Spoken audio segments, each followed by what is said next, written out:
Saya salah satu mahasiswa di lembaga yang bisa dibilang berhaluan ke kelompok seuzon. Yang ini saya tanyakan, dari sistem manhaj antara Asy'ari dengan Ibnu Taimiyah, apakah ada yang bisa diislah? Soalnya saya kedapatan dosen tuh di bagian tauhid dia bagi 2, tapi bagian asma sifat dia nukil sifat 20. Syukran. Saya bertemu dengan Syekh Ahmad Darwish, orang Mesir, murid dari Syekh Abdul Aziz Al-Ghumari, dan saya pernah sebulan tinggal sama beliau sebelum beliau pindah ke mana-mana, ke Malaysia, ke mana-mana. Beliau bilang kepada kami, kitab Ibnu Taimiyah yang paling mendekati, yang bisa diislahkan dengan akidah Ahlussunnah Asy'ariyah, itu kitab Al-Wasithiyah, akidah Al-Wasithiyah. Dia menyebutkan di situ cuma 3 persoalan yang menurut dia belum bisa dikompromiin, semuanya bisa kecuali 3. Nanti kalau umur kita panjang, kita bahaslah itu di sini, ya. Akidah Imam Asy'ari, akidah Ibnu Taimiyah. Ya. Ibnu Taimiyah kan mengatakan sesuatu yang Allah dan Rasul tidak katakan. Apa itu? Istawa bizatihi. Di Quran cuma sumastawa ala ars. Allah istawa di atas aras. Udah, berhenti di situ. Jangan ngomong bizatihi. Kata bizatihi di situ ada kalam bid'ah. Nah, ini saya dapat hadiah tadi dari Ustadz, siapa tadi? Ustadz Khalis, ya? Oh, bukan. Ustadz Syukri Baitoh, ya, Ustadz Bito. Oh ya, yang tadi ngasih. Di sini ini namanya akidah Ibnu Abi Zaid, masyhur di kalangan orang-orang Maroko. Di sini pun masih kesisip kalimat bizatihi. Untungnya beliau bukan salaf, beliau abad ke-4 Hijriah. Tapi selebihnya sama dengan akidah Asy'ari, sama dengan akidah Tahawi. Yang paling tua akidah salaf yang tertulis dalam satu risalah kitab itu Tahawiyah, dan di sana tidak ada kalimat bizatihi, sebagaimana di Quran tidak ada kalimat bizatihi. Di sana tidak ada kalimat Allah berhad, apa arti had? Allah berbatas, sebagaimana di Quran tidak ada Allah berbatas. Kira-kira begitu, ya. Khalas pada. Iya, gimana Ustaz? Oh, ini satu lagi, ya. Ini penutup mungkin Ustaz, ya. Bismillahirrahmanirrahim. Assalamualaikum warahmatullahi wabarakatuh. Assalamualaikum. Perkenalkan Buya, nama Bitoh Purnomo. Ya, yang ngasih kitab ini tadi. Ya. Kebetulan kami alumni Mesir. Kebetulan. Insya Allah.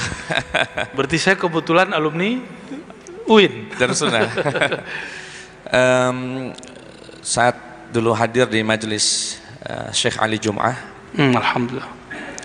Beliau berkata untuk menghadapi kebatilan itu ada 2 caranya. Pilihannya ada di kita. Beliau sebut jalur pertama disebut dengan jalur izalah. Yang kedua jalur izahah. Izalah ini tutup kebatilan itu. Jadi mohon maaf, ada kajian dari sebelah sana, kita minta pemerintah tutup. Waduh, tapi mantap. Ini justru akan menjadi bumerang buat kita sendiri, dan mereka bisa mengambil itu sebagai momentum simpatik. Oh, kami terzalimi, kami mau ngaji, kami diusir, kami mau ngaji, kami digeruduk misalnya. Sahih. Sehingga ada pilihan yang lebih elegan caranya, yaitu izahah. Izahah itu menggeser. Menggeser itu gimana caranya? Memasifkan yang hak sehingga yang batil dengan tersendirinya terpinggirkan. Dan ini jalur yang elegan. Nah, dalam momentum ini, mungkin melalui video ini akan lebih banyak viewer Buya yang melihat ustadz-ustadz yang bermanhajkan ahli sunnah wal jamaah bergerak. Amin. Dengan begitu kan lama-lama tergeser mereka. Ya, insya Allah. Jangan minder, kadang-kadang minder. Mungkin karena bukan alumni Timur Tengah. Bahkan saya meski alumni Timur Tengah, saya yakin banyak alumni pesantren yang jauh berilmu dari alumni Timur Tengah. Bagus. Nah, ini dengar, ulang lagi dong, Ustaz. Yang kenceng, Ustaz. Deketin, Tad. Ya, saya meski alumni Timur Tengah S1 sampai S3. Tapi saya meyakini banyak, tidak semua juga, banyak alumni pesantren di Indonesia yang lebih berilmu daripada yang alumni Timur Tengah. Sahih, muafiq. Insya Allah.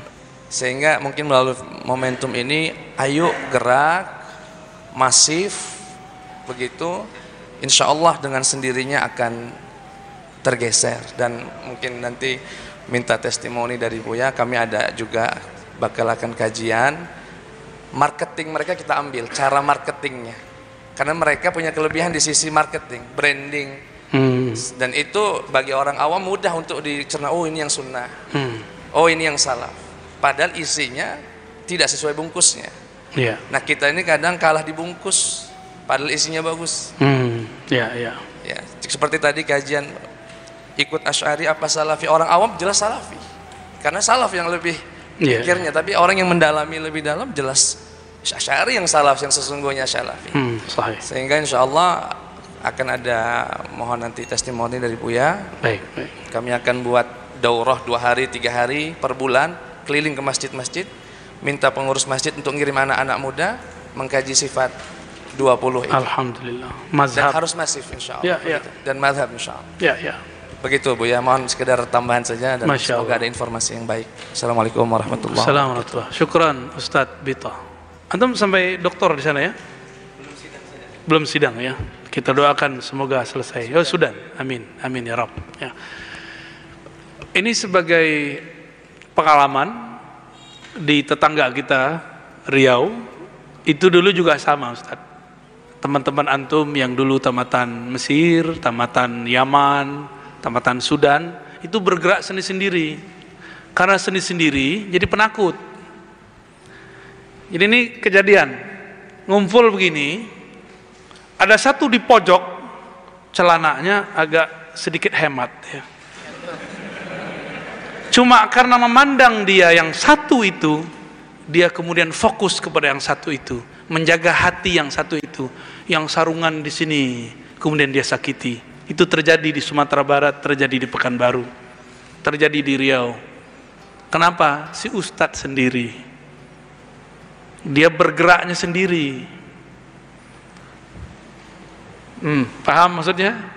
Jadi kapan? Ini kalau ustadznya sudah berkualitas umat seperti Nabi Ibrahim, dia sendiri aja dia umat, nggak apa-apa dia sendiri. Cuma kalau masih kere, tuh kere nggak? Ya, kalau nggak bersama orang lain, dia nggak pede, maka butuh dia berjamaah. Maka kita mencoba dulu berkumpul, awalnya cuma 10 orang, kita buat daurah ustadz-ustadz aja. Cuma ustadz-ustadz, daurah berbahasa Arab, kajian Sahih Bukhari full ya. Saya bukan gagah-gagahan waktu, tapi saya mau manas-manasin aja, mau bangun-bangunin. Waktu itu ustadz-ustadz tamatan Timur Tengah sudah lama nggak ngomong bahasa Arab. Kita buat daurah dari pagi sampai sore pakai bahasa Arab. Tamatan bukan tamatan Timur Tengah, tamatan Ciputat.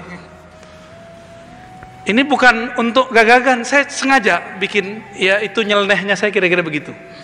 Bikin mereka bangun, bangun. Umat sedang tergoncang. Karena ustadz ini hijabnya berat. Nah, mohon maaf nih, saya sama ustadz, benar nggak Ustadz Bito?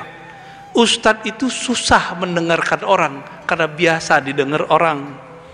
Gengsi sepengajian sama jamaahnya.